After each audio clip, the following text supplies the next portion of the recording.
ntabwo wakwitwa ngo uri umuntu utinya Imana muri iri dini urinjije udasobanukiwe utarigeze ufata umwanya wawe. Nanone uzasanga no mu bibabashe bikanatera agahinda, abantu baba bari tayari gufata umwanya bakajya kwiga andi masomo y'ubuzima busanzwe.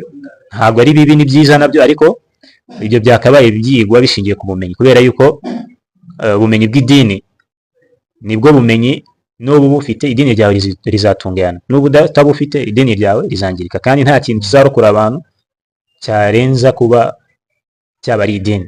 Kubw'izo mpamvu rero abantu bagomba kwiga, uko abantu bafata umwanya bajya kwiga ibindi, bakafata n'umwanya banatekereza kwiga idini ryabo. Allah aratubwira muri suratul Rum, ya'lamuna zahiran min alhayati dunya. Uzasanga abantu bashishikajwe no kwiga ibya hano ku isi. Ari tayari kwiga ubukanishi, ari tayari kwiga amashanyarazi, ari tayari kwiga n'ibindi ibyo ari byo byose, ariko wahum anil akhirati, nibigera ku bijyanye no kwiga idini ryabo, hum ghafirun aw kama qala.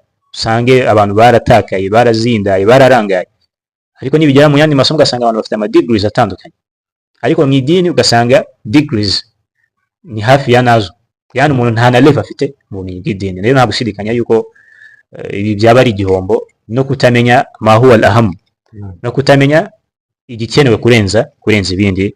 Barakallahu fikum. Ngaho wenda tukiri kuri iyo aya warudusomeye muri surati